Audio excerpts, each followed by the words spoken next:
I just recorded for like 10 minutes and didn't hit record. I just talked for 10 minutes and I didn't hit record. Anyway, real cool, Ashley. Maybe I need to go back to bed. Okay. Hi, my name is Ashley and welcome back to Don't Say Nuthin.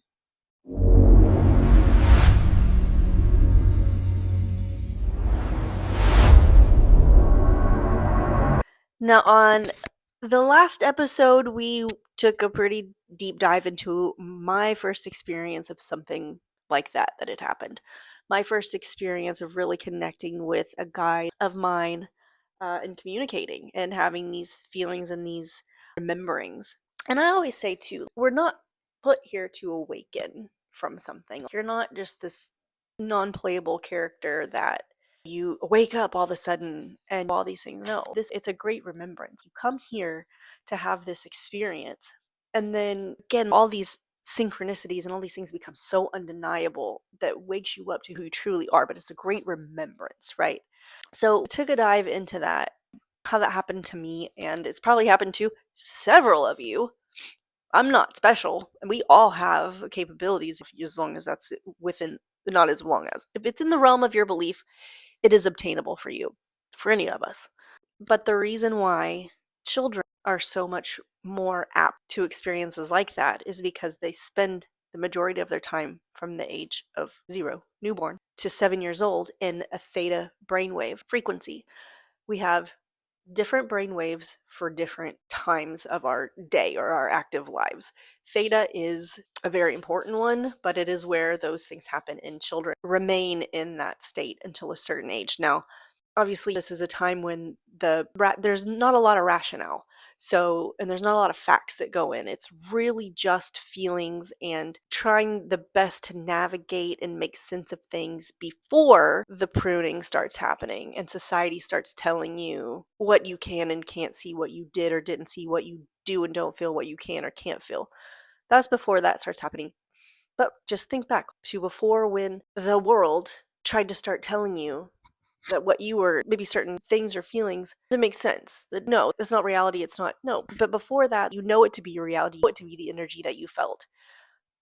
So the theta brainwave exists for us to sleep, relax, restore our nervous system, to get these downloads in prayer and meditation. It's where our conscious mind can meet our subconscious mind, but expand. And there are a lot of studies also out there that prove, looked like someone was at my door, but I think it was just a car going by. That's weird. To prove that sometimes if you go into that meditative state and you take in, let's say, a lecture from your professor that day or something you're trying to learn, if you listen to it or observe it in that theta state, it's the state right before you fall asleep. It's like you're still conscious, you're not fully awake, but you haven't fallen into the REM sleep yet, which is a different brainwave. That is when your brain absorbs information so much better. So again, that's when we meditate and we pray and we go to that space in the theta, then a lot more growth can happen spiritually that way. And I did years ago, I started a YouTube called Conscious Connections, I think that's what it was called. And I had an episode, I talked a lot about that. I've recently taken it down only because I'm trying to rebrand and expand.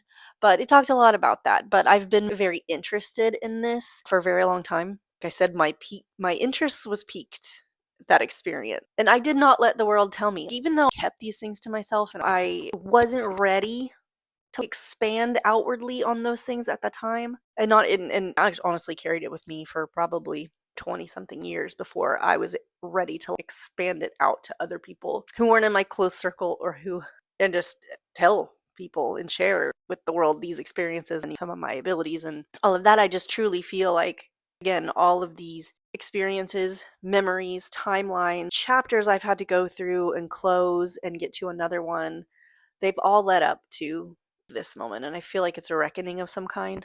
But anyways, as I've said a million times, children have more of an antenna most of the time because it's before that pruning that like tells them, no, that's not how this goes, that's not how that goes, and then they get wrapped up in TV and they get wrapped up in their iPad and whatever else it might be. They really do have a cool sense of self because it's like, even my son, he's looking me dead in the eyes. I don't know how I know, but I just know. And I can feel it. I feel it in my bones that I'm right about it. I feel in my bones that this is going to happen. I feel it in my bones about this person. And he's never wrong. He never misses. That kid never misses. He's 11 now. But I've always encouraged him to be very in touch with his emotions. Very. I think I've always provided a safe space for him to feel the big emotions. And even if they're not pleasant, feel them anyways. And not disregard his instincts and his intuitions and his energies and other people's energies and things like that. And he is, and I'm not going to tell his story because that's his story, that's his karma, and that's his thing. But I will say right now that I have very prominent and distinct abilities, and he is far more blessed than I. It is really cool to see. It is really fucking cool. I have to keep checking to make sure this doesn't die because it died on me last time, and I don't want it to. But anyway, so we all have these antennas, and they're up when we're children. If you have children of your own, just observe it. Like when they're learning to rationalize with things, the way that they will, and I'm not saying that children are manipulative, but when they're learning to manipulate, just pay attention to the structure of not necessarily the manipulation, but the way they're trying to communicate. How do they know to do that? They know, they have an inner knowing. Their antenna is up. And there are so many stories, countless millions of stories of children who have these experiences. They'll see loved ones that are already passed and they'll come to their mom and be like, "Ooh, I saw Pop," or "I saw," and they're like, "There's no way you can know this information." It's a really cool phenomenon. It really is. And starting for me at that age, it was, I don't know, I felt like, hey, this is really cool and something that I wanted to carry with me in a certain way, even though I wasn't ready to come out with it yet. And it led me to, oh my gosh, I can read a person instantly. I can walk into a room and I can feel so many things. I could just feel vibes. Hate that word vibes, but I can feel energies. I can feel projected thoughts. I can feel when someone's projecting something onto me. Took me a while to learn how to guard that or whatever, but I can instantly read a person. If I can't get a read on a person, for me, normally that means that they're an energy vampire. They don't have good intentions. They're going to try to suck my energy right out of me. Then it's not going to be it's not going to be a friendship. It's not going to be something we're going to do. We're not going to mesh. And not everyone's an intentional energy vampire either. There's people who can't help it. Once a certain type of person comes into their life or they meet them, it just happens by the nature of things we can't touch physically. It just happens. So we're more susceptible as kids. And there are times I wish I would have done more to keep in touch with. So, that's not what I wanted to say. I was also, just like all kids, and especially the ones who realize their abilities and want to carry them on, we still have to be kids. And I wanted to play and I wanted to do all that stuff. But it was like I didn't ignore it and I didn't put it away. I just had to try to find the balance of when to let it seep in and when to, again, keep a guard up or whatever. And then I noticed throughout time that it was getting a little harder and harder to stay close to that thin veil. Not that it wasn't there. I just noticed, I guess I was noticing my brain changing. That's where the neuroplasticity thing comes in, because your brain is so easily shaped and molded so easily. It's unreal by thought, traumas, dreams, experiences, people, and obviously injuries. But our brains are just like the universe. We have a structure, right? It's obviously a brain, it's an organ. It's like the universe. The universe is vast, but it's there. We can measure, barely, but we can measure things in space from one point to the next. And we know that just as the universe continues to expand, we can do that same thing in our brain, because they like to tell you you only use a certain amount of it, and there's so many more capabilities that we have in there. And I think children come the closest because there's no bounds. They don't know that. They just think, oh my gosh, when these things happen, it is a reality. And so many things can exist together in a child. I mean, you can use your imagination and you can do all these things and you have all this energy, and mostly things are fresh and positive. But you notice as you get older, it's a little bit more difficult. So learning and researching how to continue to stay in the fight of, and it's not really a fight, but stay in the energy, in the vibration frequency where I can still do those things, became important to me. And yes, some of it doesn't, a lot of people might have the ability, I don't, to just be like, oh, hey, look over there, there's a spirit trying to talk to me. I have to do my meditative prayer. I have to go to my waiting room. I have to call things in. I have to call in for protection. And I think maybe these are also ways that I've learned to guard myself, because if I just walked around with it just wide open, my antenna, that it wouldn't serve any purpose to anyone. We're never alone. There are beings and spirits around us and with us all the time. You're never alone. All of us have guides. All of us has somebody with us, and they're always there, whether you like it or not. But it doesn't really work that way. It doesn't, for me anyways. Maybe there are other mediums or intuitives that it works differently for them. I haven't met one, and I know plenty. Trust me, I do.